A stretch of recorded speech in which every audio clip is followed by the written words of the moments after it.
Welcome to latest Seahawks Draft Blog live stream. Rob Staton and Robbie Williams here. Robbie has been at the Scouting Combine today. He has been watching live in Indianapolis. I've got a few thoughts as well. Now, Robbie's got about 20, 30 minutes with us, and then he's going to shoot, depending on how busy it is and how many sort of super chats and questions we're getting. I'm happy to stick around a little bit longer than that. So let us know if you're here. If you have got a question, super chat it away. If you've got an opinion you want to put out there, then get it out there as well. Before Robbie leaves, I want to get a quick thought from him on this Gino Smith report that's come out as well. But Robbie, first of all, you were there at Lucas Oil Field. Just give us your thoughts and reactions to what you saw today. Yeah, I mean, first, I hope the Combine never leaves Indianapolis. It's such a cool atmosphere, cool space. I really like Noble is like you can see a rocking my Noble sweatshirt here. They got a lot of fun things that they're doing. They started it last year, and it's really fun. They've continued it on this year. This year they've got like all the Super Bowl rings and such, and it's a really fun experience. The only downside, again, I think I complained about this last year, is that you just can't make any noise. Anytime that somebody runs a 40, you can't cheer for them if they run fast, or you can't just like hoop and holler. It's not like it's like you have to be very quiet. It's weird. It's like you're watching golf or something. You're not allowed to make any damn noise. So I don't know, but other than that, it's super fun. Some of these guys, I had flashbacks, and I'll just jump right into some of the things that I saw, like watching Chop Robinson run. Just a specimen, just so fast and cool seeing him move. And not that they're the same person, but just like it reminded me of like seeing like Jordan Davis, like when he ran, like how cool that was just to see a big guy like that running. And then it's hard up in the stands, but you get a lot of eye tests on these guys. And I remember it was two years ago, I thought Breece Hall was just a tweener compared to every other running back. I mean, he just had skinny legs, and you could see it from the stands how skinny he really was. And I just went, man, that could be a problem. And he could get injured really fast. And just like there's little things like that you notice. And I remember last year also, like when the quarterbacks were throwing, and they throw to the wide receivers as they're running these crossing routes or whatever, and they're catching all the balls. But I just remember I can't remember the Texas Tech quarterback. Can't remember his name right now. It's just slipping my mind. Doesn't matter. He and how he was like just throwing just terrible balls that like to a simple someone ran across. I thought, man, this doesn't like you think you'd put on a show there as well. I know there's a lot of like things that you can see, but that they don't show on the TV. But most of everything that I see, you guys are also seeing on the TV. That's really cool, right? So it's just a fun experience, though. I'm glad to be a part of it, and it's free. It's a free event. You can sign up for it and go. And I'm going to take my kids on Saturday, so it's pretty fun. That's awesome, man. So, you mentioned Chop Robinson there. I want to talk about him a little bit, but the guy that I wanted to mention more than anything was Braden Fisk. And I just thought the Florida State defensive tackle, Robbie, it started off with the way that he was testing. And, I've studied Fisk quite a lot. He was somebody that Jim Nagy talked about quite early in the season. He was a Western Michigan transfer. And Jim had highlighted him, and because Florida State had some pretty high-profile games at the start of the college football season, playing LSU early on and stuff like that, and they were winning. So it was quite easy to watch him, to watch Jared Verse, and what you could see with him is he was a real bulldozer. High effort, intense defensive tackle. The question that you kind of had was, okay, he's not the long. You could tell he didn't have great length, and that's proven. He's got 31-inch arms. But, what is he as an athlete? Is he a great athlete? Is it more effort? Is it just sort of that, pure football aggression that he's winning with? Or is it something else? And then today, he's just gone out there and ran a top 45 pick combine, not just run it, but jumped as well. I mean, I've got the numbers here. So it was 33.5-inch bird or something. Well, he's 6'4" and 292 pounds. He ran a 4.78 40, which was similar to a lot of the guys who were, 20, 30 pounds lighter than he is. He ran a 1.68 10-yard split, and then he did a 4.38 in the short shuttle. And this has been brought up by quite a few people online, that Aaron Donald, who was 7 pounds lighter than Fisk, ran a 4.39 short shuttle. So he's got a comparable short shuttle to Donald. I mean, he doesn't look like Donald. His body type is he's a little, if he doesn't mind me saying, a little flabby around the midriff. He's not like an elite chiseled machine, like killing machine like Aaron Donald is. But when he's got that agility, Robbie, that quickness, he's explosive, as you mentioned. The jumps were very good as well. That's the kind of the complete package in terms of a physical profile. And then when he was going through the drills, Robbie, he was like lightning in and out of those bags. His change of direction was very good in the drill where they have to slap a couple of bags, sort of pirouette round one, and then bend round the edge and attack a final bag as a quarterback. He did that so well. It was a treat to watch. I thought watching him, it was one of the better combine performances I've ever seen from a defensive lineman. So did you get an angle on how he performed? Because I just thought he was superb.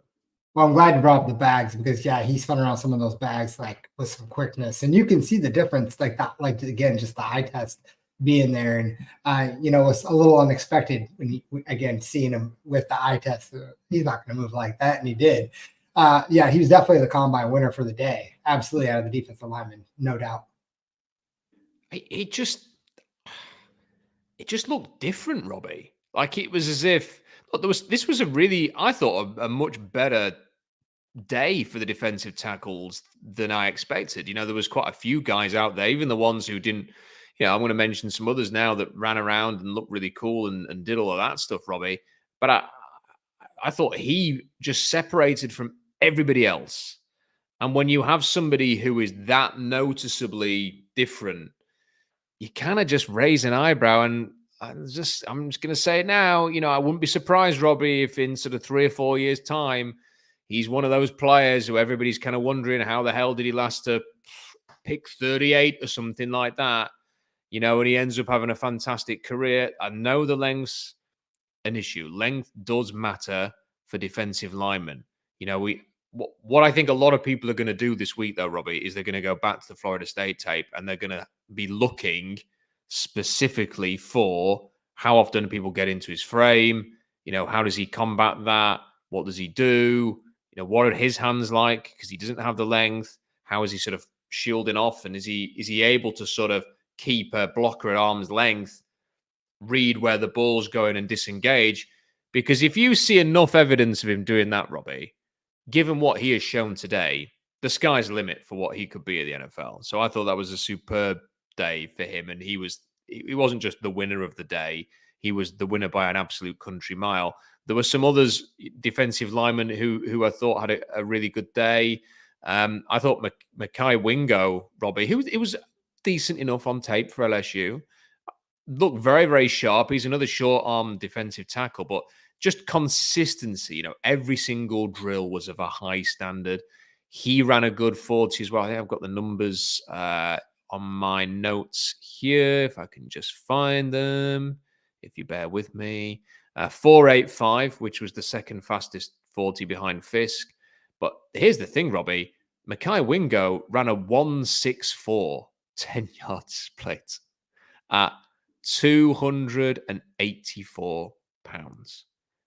People have no idea how good that is. Because when you're watching the combine, Robbie, like a linebacker was running a 4.60 and they were going, oh my God, everyone's so fast. And you're like,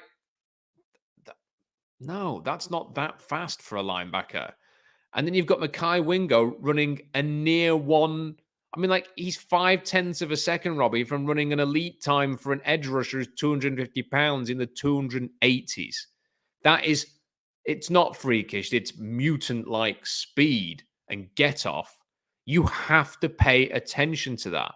So Mekhi Wingo was a major, major winner today. Ruka Rororo, I hate saying that name, by the way. It's just so difficult to say.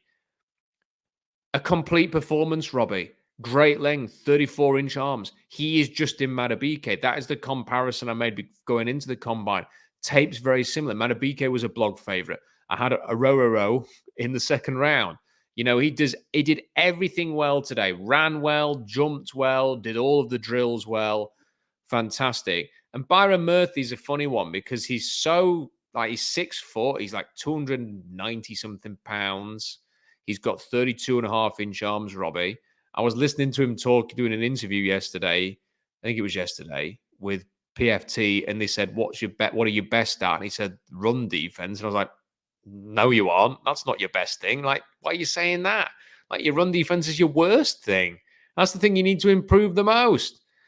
But in fairness to him, Robbie, you sort of look out there and his lower half is massive. He's got this like massive arse and legs. And you think, well, he should be better against the run for that. But, you know, he's got such a great base with that arse and legs.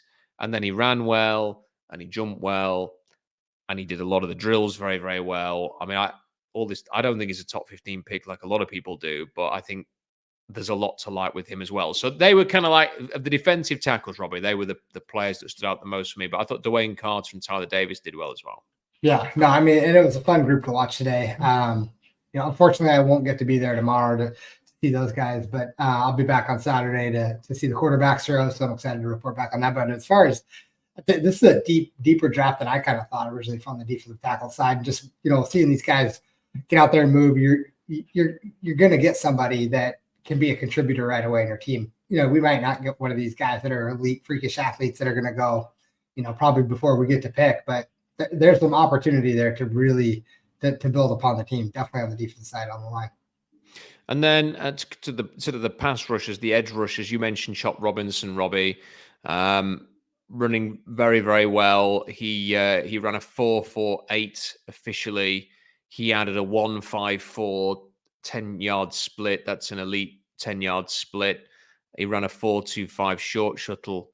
Dallas Turner then matched the 10-yard split of Chop Robinson, but Chop Robinson, I think, has 8 pounds or 7 pounds heavier than Dallas Turner and managed to get the 1.54, and the 40-yard dash of Turner was 4.46. So it was like 0.2 of a second slower than Robinson. So I think that's a more impressive performance from Robinson, although Dallas Turner was more explosive, jumped to 40-inch vertical.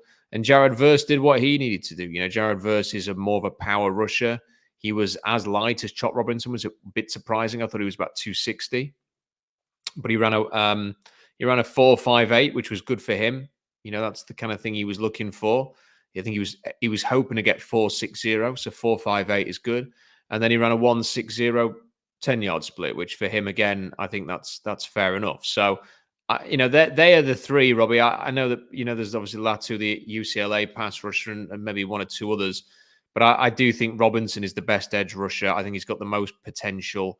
I think if he was there at 16, you'd have to take a long, hard look at that just to get off the way that he bends the arc. You know, Daniel Jeremiah put a tweet out saying he's got the same body type as Yannick Ngakoue. And I was like, no, he hasn't. You know, like just because they're the same weight and, you know, have similar things, you wouldn't put them next to each other and go, they're similar, you know, in terms of how they look in their bodies. And they don't play that same way either. And Micah Parsons has got 31.5-inch arms, Robbie, and still rushes the passer off the edge. So it's not an issue for me. I still think Parsons is the guy who, it's a lofty comparison. You don't want to make comparisons like that, Robbie. But that's the best case scenario for Chop Robinson. And there aren't many individuals you can say that about. And then I think he should be a top 10 pick. I think the Falcons should take him if they draft Kirk Cousins. But if he's there at 16, Robbie, I think Chop Robinson would be a great option for the Seattle Seahawks. Did you say draft Kirk Cousins? Sorry. You're good. Draft on the Braves. Sign Kirk Cousins. Yeah. No, and you know, when you even said, you know, they take a hard look at him if he fell to 16, I wouldn't take a long look. I would turn that card in pretty damn fast, to be honest. People are asking, what do you think? Well, someone's asked, who do you like better, Sweat or McKinley Jackson in the chat? If you've got a question or anything like that, super chat. We'll come to it. What did you think of Tandré Sweat, Robbie? Because there were some drills where it was crazy. You know, watching the way he moved at 366 pounds, it was very, very impressive. You know, I don't think I've seen a 366-pound man move as well as he did in some of the drills. And then in other drills, Robbie, he just looked like a bull in a china shop. Like he was like a plastic bag blowing in the wind. He was all over the place. So what was your sort of perspective? I mean, you can't have missed Tandré Sweat No, from that stadium. He's a big dude. He looks like a big, powerful dude, big, strong guy. Again, I mean, I think this kind of guy that you can plug in your defensive line, and I think you would be happy with it. Do I think he's a first-round pick? I don't know. After seeing some of these other performances, maybe not. That's. I mean, he might be lower in. 30, 25 in that range, but there's some good defensive tackles in this draft. Yeah, I don't know how to place him, Robbie, because he's not Mekhi Becton. He didn't run like a 4.95 or something like that. He wasn't. Was it Jordan Davis? My memory is terrible. Jordan Davis is that big defensive tackle from Georgia. He didn't. Jordan Davis looked like Thanos from the Avengers. He doesn't look like that. I mean, he carries a lot of bad weight. And Ian Rappaport had obviously had a chat with his agent, Robbie, before the combine started, because his agent was going, he's 366, just exactly how he played at Texas. And Rappaport said, that's a big positive. I was like, well, not really, because this is the combine. This is when you actually want him at his lightest. Because he's been training and working out and doing all this. And my worry with him, Robbie, is his frame looks sloppy. He's carrying bad weight, and once he's paid, a lot more money in the pros, is he going to manage his weight? And that's what teams are going to want to know. And I just think it's a bit of a risk in the first round for somebody who, I mean, look, his Senior Bowl was unbelievable. And I know Jim Nagy thinks he could go in the first round, and I'm hoping that we're going to be able to maybe have a chat with Jim Nagy soon. And I'll try and ask him a bit more about Tandré Sweat. But I don't know, Robbie. I just wonder whether or not the frame and the body and the weight issues might just sort of seem last into round 2. So there we go. I thought the edge rushers overall, Robbie, were massively underwhelming. I mean, apart from the ones that we've talked about, I thought it was an underwhelming workout from the pass rushers. I thought very few of them stood out during the drills. We had a handful of 10-yard splits. They're in the 1.5s. We mentioned Robinson and Turner, Mohamed Kamara, 158, Chris Braswell, 159, Gabriel Murphy, who has terribly short arms, 159. Jalix Hunt was a 160, same as Verse. Cedric Johnson, 161, Latu, 162, Duke, 162, Brennan Jackson, 162. I thought he had a decent day. Brennan Jackson from Washington State. But overall, Robbie, I did not come out of this thinking, wow, what an edge rusher class. And I think that will create a lot of demand for Turner, Robinson, and Verse. And they may well all be off the board by 16 because of that. We shall see. Obviously, very, very good offensive tackle class and the quarterbacks going early could make a difference there. What did you think of the linebackers? Because I was just so underwhelmed, Robbie, watching the linebackers. I just didn't see anybody that I thought, I thought obviously Peyton Wilson's had a fantastic day, fantastic workout, looked good during drills, but I kind of expected that anyway. Everybody knew that he was a great athlete. Of the others, Robbie, I don't think anybody caught my eye today. Yeah, I mean, honestly, nothing's standing out. That one, I'm trying to even think of what the linebackers look like today. That's how underwhelming they were. I can't even. I'm trying to. No one stood out to me. I think I was more disappointed in people who didn't perform than people who did. Well, things like Jeremiah Trotter, like he's 228 pounds, which is, he was small anyway, but really small, stiff. Just didn't look athletic, didn't run a 40. I don't think he did any testing, Robbie. I just came away massively disappointed. This is a player who was such a playmaker at Clemson. I thought he looked slower last season than he did in the year before. And I kind of moved him down the board because I was just really underwhelmed on my second viewing from him. I just wouldn't. I don't think I'd draft him, Robbie. I mean, I think I might keep him in the third round for the playmaking. I'm in the range. Third, fourth round. I don't think I'd want to draft him, Robbie. I think I'd let somebody else draft him. People say Edgerrin Cooper ran well. Yeah, I guess he did. And, he's been a bit of a playmaker, but, he just turned up at the Shrine game and apparently pissed everybody off because he didn't do anything. And then, Junior Colson didn't do anything today because he's Like they asked him yesterday, "Are you doing everything?" He was like, "Yeah, I'm doing everything." Well, maybe not everything because I've got a bit of a hamstring strain. I was like, "Okay, that's a weird answer. Like you either got an injury or you haven't." And I didn't like he felt like he got something, like he just didn't want to do it, Robbie. Like he wanted to wait till pro day or was kind of unsure whether to do anything, and he ended up doing nothing. So I thought all I kept thinking of, Robbie, was they're going to spend some money in free agency on linebacker again because I didn't see anything there that, and that doesn't necessarily mean Jordan Brooks, but it could be any. There's a handful of linebackers. I'll do a piece before free agency starts. There's probably about 6 or 7 who are somewhat attractive. So I thought they were going to do that. Robbie, you've not got very long with us. No. So I wanted to ask you about this. In the middle of the combine session today, all of a sudden Jordan Schultz had tweeted out that Gino Smith had been informed that he was going to be staying with the Seahawks this year. That he'd been given some, I can't remember the exact terminology, something like he'd been given some reassurance that he wasn't going to be moved. I mean, essentially what that did, Robbie, was that report ruled out a trade. And, that was kind of how I read it. Like, okay, but how many other quarterbacks needed a report to rule out a trade?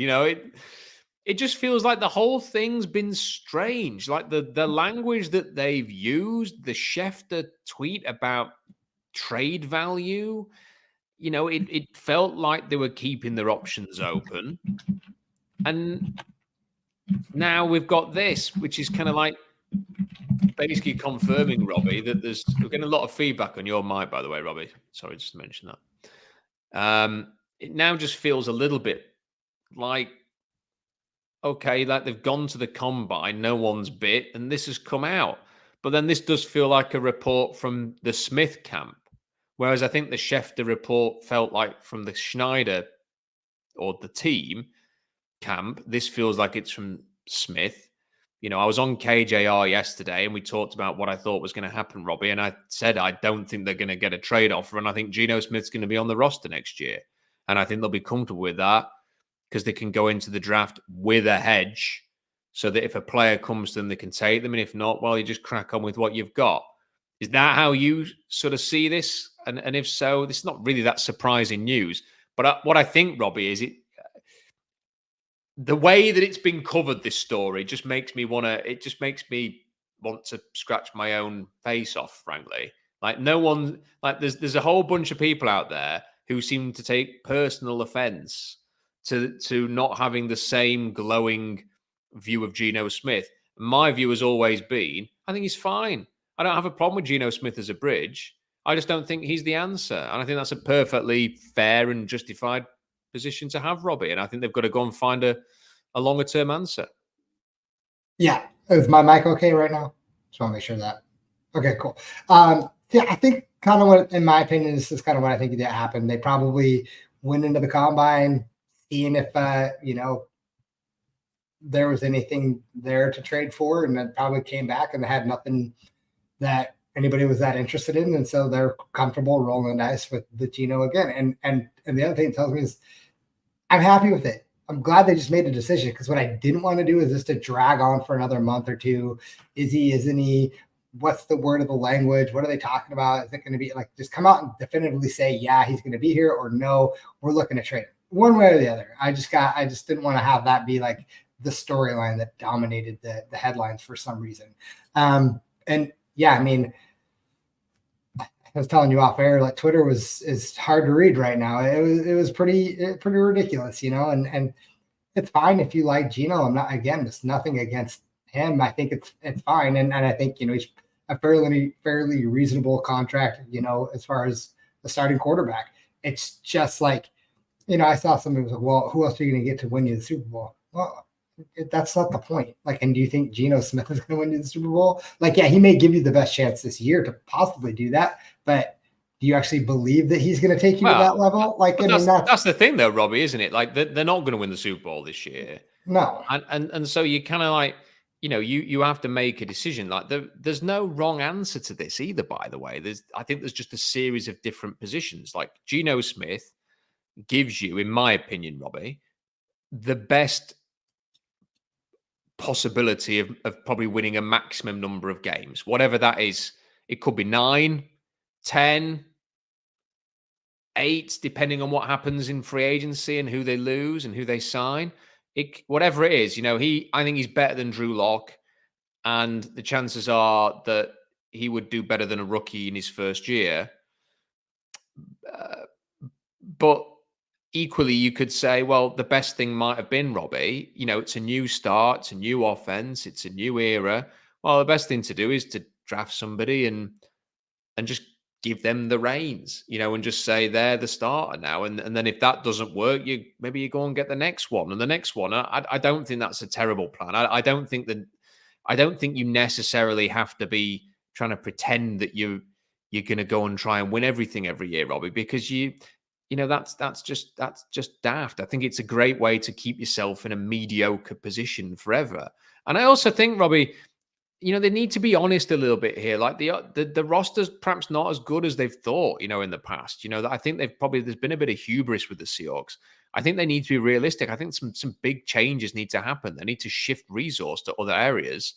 And maybe I think Geno Smith's contract's perfectly fine to have him as a bridge. But they need to capitalize on that, Robbie. Like, they can't have him as a bridge and then not draft someone every year. Like, draft somebody. Make sure you draft somebody in this draft. They've made it really hard on themselves because they've thrown away a second-round pick already. But draft somebody. Have somebody in the chamber, as John might say. Have somebody who you work on in the background. I still think, by the way, Robbie, there's a great chance they're going to draft a quarterback in this draft. I think the best thing about the Geno news is they're hedged. They just don't have to reach. But do you tell me, Robbie, I think there's a good chance they could think we're going to go and get Michael Penix to run Ryan Grubb's offense. I think that's, and I wouldn't be against that at all. And I don't think many people would be. But if people think just drafting one offensive lineman at 16 and bringing back Leonard Williams and, whoa, let's run it back, here we go. Now we're going to be the third best team in the NFC West probably again, Robbie. Yeah, I'm going to hold off on saying that I'm convinced they're going to do anything, because I was convinced last year they were going quarterback.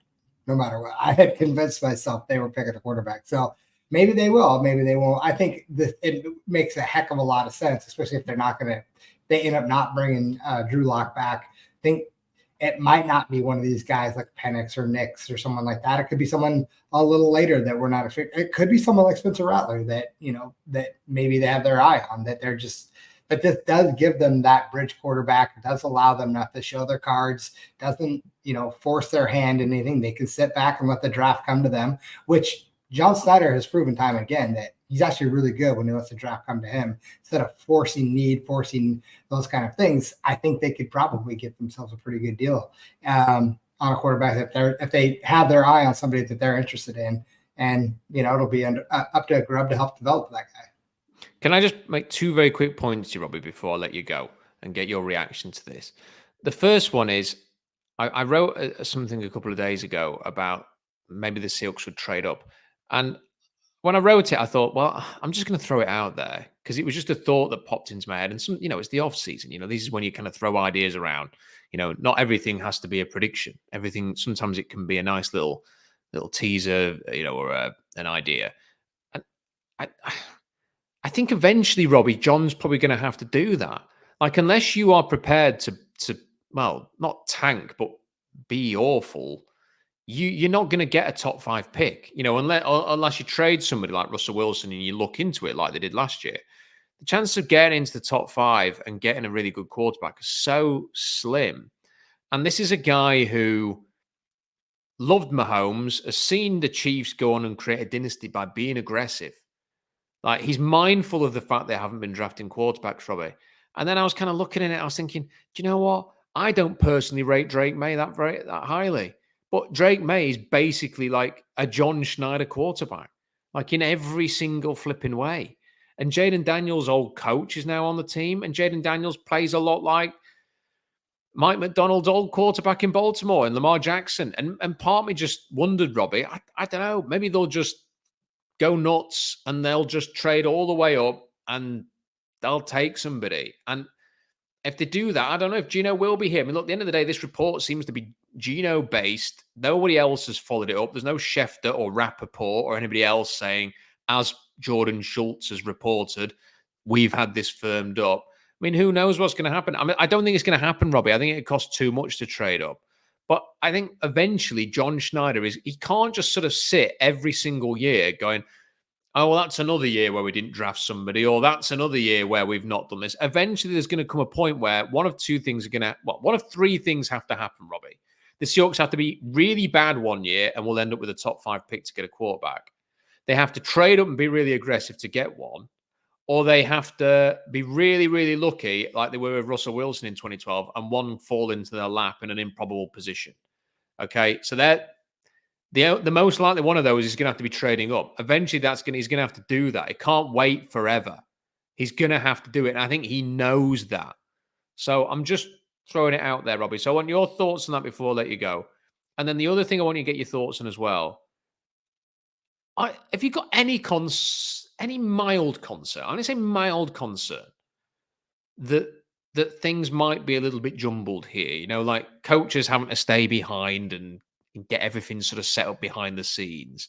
The messaging that's coming out doesn't really fill you with confidence. You know, they're not really, for whatever reason, they don't want to talk about Geno Smith in the future tense. You know, it kind of creates a kind of what's going on here type of message amongst the fan base. It's a new thing for everybody. Mike McDonald's a first-time head coach. John Schneider's leading a franchise for the first time. You've got a first-time offensive coordinator who's not first time in the NFL, that is, not first-time offensive coordinator. You've got a first-time defensive coordinator. There's a lot of newness to this. I don't know. For the first time, I'm sort of just wondering, you know, is there going to be some like massive growing pains here? I know are we actually starting to see that already? So your thoughts on those two topics? So the first one, if they traded up for someone that they felt the need to trade 3 first-round picks and something else to go up and get them, I'm okay with it. Even if it's a player that I wouldn't personally wanted to draft, because that means John's got his eye on him, and he's said multiple times of quarterbacks that he's liked that have turned out to be pretty dang good. So I would trust his opinion on that. Obviously he liked Mahomes and was willing to draft him. You know, he liked Josh Allen. He was willing to trade Russell Wilson in 2018 during, one of Russ's, highest peaks of performing. So that, there was an opportunity for him to do that. So, I mean, I think I would trust his opinion on a trade if he was going to move up. To your second point, I don't know. I don't think I'm worried about it. I just don't think they really know how to answer the Geno question, and keep because you brought it up, and it's like, yeah, it's their first time kind of going through this process. New head coach. It's the first time John's actually been fully in charge. Maybe they don't know really exactly how to handle it, but I'm not actually worried about the structure of the team or like anything like that. It's just different from what we've had when we've had Pete, and the way he answers things. It's very different. So I'm actually kind of enjoying the nonchalant, not a lot of answer. Like, I don't want to know. surprise me. Surprise me with what you're going to do, because I don't want to know. I don't want to just hear like, oh, everyone's so good. Maybe worried was the wrong term to use. It's not so much worried. I don't know. I'm interested by it all. I think and it's not so much even the fact they've not answered it. I wonder a little bit whether, is everything functioning? Is everybody sort of having a bit of a mulligan here maybe this year, to try and work out exactly, how this whole thing's going to go? Is John having to sort of look after things that maybe he hasn't had to in the past? Mike McDonald, like a new coach, like I said, all the newness to it all. And I'm going to be interested, Robbie, because free agency's big. It feels big. Like if they don't re-sign Leonard Williams, that is officially a completely blown second round pick. And I know people go, oh, sunk cost fallacy and all this. Well, I hate that term. Like, they spent a second round pick on a guy. If they keep him, then maybe having him for those 10 games persuaded him that this is where he wanted to be. So I don't believe in the sunk cost thing. If they just let him walk after 10 games, that is an absolute disaster zone of a trade. They need to keep him, Robbie, and they need to make some other moves, and they need to make sure they're not going into the draft with huge honking holes all over the place and then drafting for need again. And I don't know, maybe I just hope they can get all of the ducks in a row, that after the combine, they all get on the same page. I just wonder if that's possible. Anyway, listen, Robbie, I appreciate your time. Hold on, I'm not going to. And I don't know if re-signing Williams exactly would make the trade. Like, if they identify someone that they would rather have in free agency and they go after that person instead and sign him, that's, to me, still, yeah, you lose Williams and that second round pick, but I don't know if you can justify just resigning the guy because you gave up the second round pick. That mindset reminds me of, well, we got to sign Jamal Adams now because we gave up 2 firsts and the third for this guy. And I don't want to go down that road. If they identify someone else that they like in free agency, then go do that. Sorry, there's some people keep telling about some Penix throw. Okay, yeah, I mean, all it is. I haven't seen it. Michael Penix threw a football in the sort of behind the scenes at the combine. It looked like I thought it was in a hotel at first, like a lobby, but he's apparently just backstage. Oh, okay. And it's a good throw, Robbie. Like, it's honestly, if you go and check it out, if you type in Michael Penix on Twitter, you'll probably find it. He's got a great arm. Yeah. So I mean, I think it's a great point that you've just made on the Jamal Adams thing, and it's a good comparison. The only thing I would say is that I like Leonard Williams, and I think he's worth keeping as a player. And I thought Jamal Adams was a waste of space. So I thought his play was manufactured sacks, whereas I think Leonard Williams is actually a real contributor. But listen, Robbie, I know you've kind of bent over backwards to join us tonight, and I appreciate that, and appreciate you being at the combine. Although you won't be there tomorrow, I very much look forward to us catching up when you're there on Saturday and jumping on again and doing another stream. So thank you for that. We're going to let Robbie go. I'll stay on. If there's anything you want to say, Robbie, to finish. Well, I'm watching the Penix throw. That's a hell of a throw. It looks like he's throwing it like there's the drop off, like where you can look over the ledge. He's throwing it over that. Oh, it's a good throw. It's a great throw, isn't it? It's a great throw. Great arm. He's got an arm, that's for sure. He's got a great arm. I can't deny that. Absolutely. Yeah. Sorry, guys. I won't be able to jump on tomorrow. I got some other things that if you guys follow CrossFit at all, CrossFit Open, we do a Friday night. Anyway, we got that. And then Saturday, I will be there with my boys watching the quarterbacks throw. I'm pretty excited about that. So, and watching the wide receivers. So we'll be back Saturday to catch up. So thank you guys. Awesome. Thanks, Robbie. Yep. And great to spend a bit of time with Robbie. Thank you for joining us. Absolutely. Robbie Williams there for this live stream. I'll stay on further, but we've got a couple of super chats. If anybody has any other super chats that they want to send in, then I don't mind staying on for another 5 or 10 minutes or something like that. So Blitzy says, super impressed with Fisk, Murphy, Rook, and Chop. Impressed with Jenkins, Verse, and Wingo. Thoughts on Cedric Johnson, who looked good in drills and tested well? Yeah, I thought Cedric Johnson, he was, as you said, looked good in drills and tested well. Somebody I need to go and watch a bit more tape on to sort of have any firm thoughts on what he is as a prospect. But he had a good day. But I think Fisker was on a different level today. I think he was the one who really sort of stood out, and partly that's a surprise, not expecting him to stand out as much as he did. But also just even within a great defensive tackle class, just kind of wiped the floor of everybody, really. So I thought that was really, really impressive. And I agree with the other guys that you've highlighted there. And the thing about Dallas Turner's getting a lot of love, and I get it. He's had a very good day at the combine. I was always left wanting more when I watched the tape with him. I don't know. Like when I watch Chop Robinson, I can kind of think, I can see how he becomes a game wrecker. And when I was watching Dallas Turner, I didn't quite see that on tape. So he's obviously got the physical tools, but whether he can put it all together, I'm not sure. Matt B says, do you think there's anything more significant to the Seahawks meeting with Daniels and May than just due diligence? Yes, I do, Matt. I think it's interesting.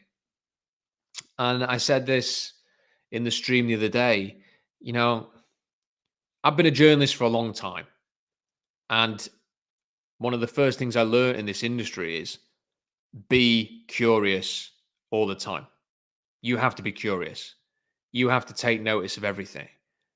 Dismiss things at your peril until you have conclusive proof that something warrants dismissing. Now, if John Schneider popped up on a screen tomorrow and said, I have traded the number 16 pick for X player, you can then says, and that's it. We know then you can pretty much rule out them trading up for a quarterback. That's the kind of definitive proof that you require at this stage. Otherwise, I'm going to look at the fact they're meeting those guys, and I'm going to say, chances are it's due diligence. And why not have a conversation about what it actually means? Because look, they've met with the other quarterbacks in the past, and they've talked about this before. You know that you can't have enough information. And John Schneider likes to go to the pro days. I don't think he's gone to all the pro days over the years, but he has been at some pretty high-profile pro days. He was definitely doing the rounds in 2018. Whether he was going to the pro days prior to that, I don't know, when Russell Wilson was firmly entrenched. But you know, he likes to do his due diligence because you never know what opportunities you're going to get. You know, you never know when you're going to need a quarterback. You never know when a trade situation might happen. You might never know when a guy is going to become available and you might want to sign him. So having the best possible information is always vital. If I was a GM, God forbid, I'd go to every pro day that quarterbacks, I want to interview them all, because it's the most important position.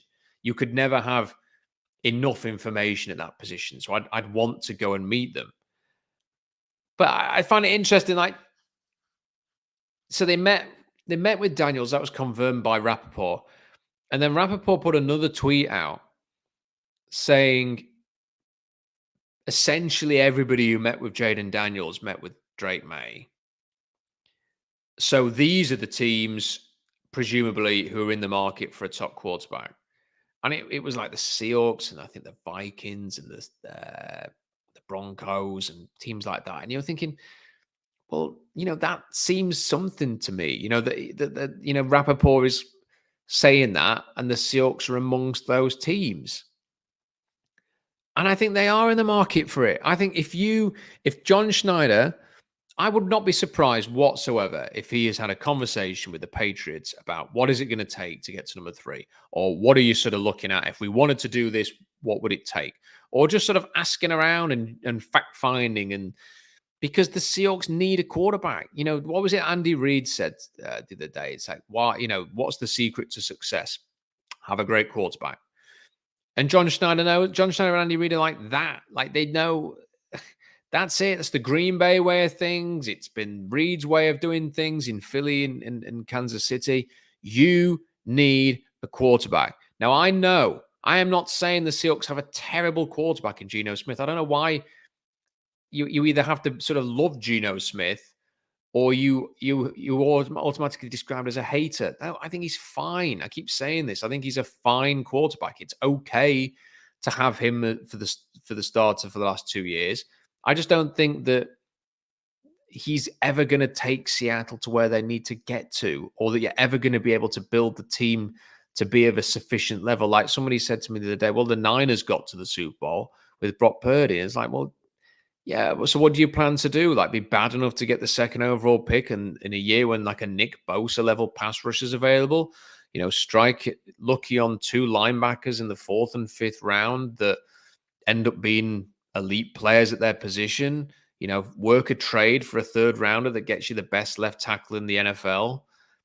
Work another trade out that gets you the best running back / playmaker, skill player in the NFL. I mean, like, the Niners have done an incredible job over about 6 or 7 years to build that team. Like, is that the plan? That Geno will have a team at the age of 40 that can maybe go and challenge the Niners or go for a Super Bowl? I mean, that's just not realistic. Like, it is far more realistic for the Seahawks to try and be aggressive to go and get a quarterback, and then build around that guy, play to their strengths, and put a complementary defense on the field with their coach, who has shown that he was very good at doing that in Baltimore. That, to me, is a better plan than the other one, than trying to build the best team in the world to be able to win without let's say, a top 5 quarterback or a top 8 quarterback. And I know someone will reply now saying that Geno is a top 8 quarterback or something like that. I don't think he is. I think he's somewhere between 12 and 16. And, those guys very rarely win Super Bowls. Not saying it's impossible, but they very rarely do. So at some point, like I said to Robbie, John Schneider is going to have to either be very lucky and have a quarterback fall into his lap who can get Seattle to where they want to be, which is what happened with Russell Wilson, or he's going to have to be aggressive sometime. And how many years do you wait for that? And look, it's not as easy as going, okay, this year is the year we're going to be aggressive. He may think, I'd love to do that this year. I love Drake May or whatever. It's not as easy as that. The other team has to be reasonable in their. If the other team turns around and goes, we want your entire draft class this year and your first next year as well, and your second next year as well, and your first following year, you can't do it. And you're just screwed. You just can't do it. Or you could go to Elliot Wolf and say, well, we'll make a deal to go to number 3. And Elliot Wolf goes, that's acceptable. And then the New York Giants ring up and go, we'll match that offer, but we're picking at 6, not 16. And they go, sorry, you can't do it. That's the other problem. You are not just, it's not just your call, it's the other team. It takes 2 to tango. But eventually he is going to have to do something. It's very hard. I think he might want to do it this year. And I think meeting with Daniels and May, I know this has been a long-winded answer, is part of that process of deciding, are these guys that we want to go crazy and try and move up for? Because I do think the Patriots will be open to moving out number 3.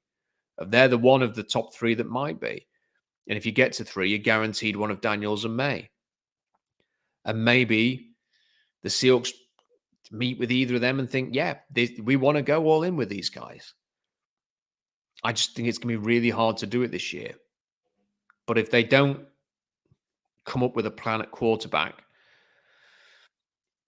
pretty soon, the Seahawks are just going to be, they're going to be running, but it's going to be on a treadmill. They're not going to be going forwards. And that's kind of where they need to get to. I think you're only going to get so far picking in the middle of the first round, saying, okay, we're going to go with best player available. I mean, I don't know if he made this point publicly or whether it's just something he said privately, but Adam Nathan sort of said a message that they've basically spent the last 2 years going best player available in the draft. They've had 2 really good drafts. Has it tilted the field in their favor? No, they've been 9 and 8 both times. And that's the kind of thing that you have to think of here. If there's any more super chats, send them in. Otherwise, I am going to wrap it up. There are people chatting away. But if you have any questions, super chat it away. I don't know if there's anything else you want to discuss. I mean, what I would say is, because I suppose people might say, what about JJ McCarthy? I just don't see John Schneider going down that road. I think there are things to like about JJ McCarthy, like the scrambling's very good. The third down passing numbers are very good. But then they are for Penix as well. There's quite a few people, the numbers are not dramatically weighted in one way in that regard. Can I see the Seahawks being interested in Penix? Yeah, because I think and that's the thing. That's what I think about this whole Geno thing. Why I think it's best to keep an open mind, because I think it could easily be a plan for them. Not saying this isn't a prediction; it's just throwing it out there because I think it's plausible that what they could actually do is have Geno and Drew Lock and feel completely hedged on the draft. Maybe trade down from 16. Either get back into round 2 or trade into the late first or keep trading down. I don't know. Get more picks. Take Penix. He's worked with Ryan Grubb. He knows the terminology. Maybe he wins the job. So all this, stuff. And if that was the case, I think they'd sit on Geno's contract or trade him to someone else and just get something for him if he's not going to play. So I think that doesn't seem unrealistic to me either. And when they signed Matt Flynn in 2012, everyone thought Matt Flynn was the confirmed starter until he wasn't. So I think there's a lot going on there. And the other thing that Somebody mentioned, it was Jeff or somebody mentioned to me privately, what did John Schneider say after the draft last year when they got that extra third rounder for this year? We wanted more stock for next year. We wanted more picks for next year. Why? Maybe it's just because they thought it was going to be a deep draft. Maybe they had something planned, like being aggressive. Maybe that's all changing now because they traded away a second rounder for Leonard Williams, thinking they were good enough to compete during the season because of that bloody win against Cleveland. Just to add insult to injury, that the Jamal Adams trade, one final big disappointment was that his header that led to that interception, which led to a fairly lucky win against Cleveland, which put the Seahawks in first place in the NFC West, nudged them in the direction of making that Leonard Williams trade. And I really like Leonard Williams, but my God, when I did that mock draft that I posted this morning, you see the players available in round 2 that could really help the Seahawks that's not going to be open to them. Wow. If they don't bring him back, then what a waste. And I think whatever happens moving forward, Jody Allen and Burt Cold should tell John Schneider, never, ever, ever trade away first or second round picks for players on expiring contracts ever again. After Sheldon Richardson and Jamal Adams, Percy Harvin, who needed a massive deal, and now this, never go there again. Anyway, I'm going to wrap it up. We've just got one final super chat from Mike. Really appreciate that, Mike. Thank you for sending that in right at the end. But with no more questions or no more super chats, I do appreciate everybody who's been in the chat, though. Some good numbers for this. I will just sort of set the table for what we've got coming up. The live blog will be back tomorrow. Same time. It starts at noon Pacific time, 3 p.m. Eastern time. So the live blog will be back for that. And then, although Robbie said that he couldn't join the stream, I will probably do a solo stream or video at the same time tomorrow. I am now going to go and write up a review of the day, and that will be up on SeahawksDraftBlog.com very soon. And then hopefully before 4 o'clock in the morning, I will be in bed. It's always a very long time. You always end up writing loads, and I appreciate everybody's support. So thank you for watching this, and thank you for visiting SeahawksDraftBlog.com. Don't forget to like the video, leave a comment in the comment section to help with everything, and make sure you subscribe so you never miss a video. Until next time, bye for now.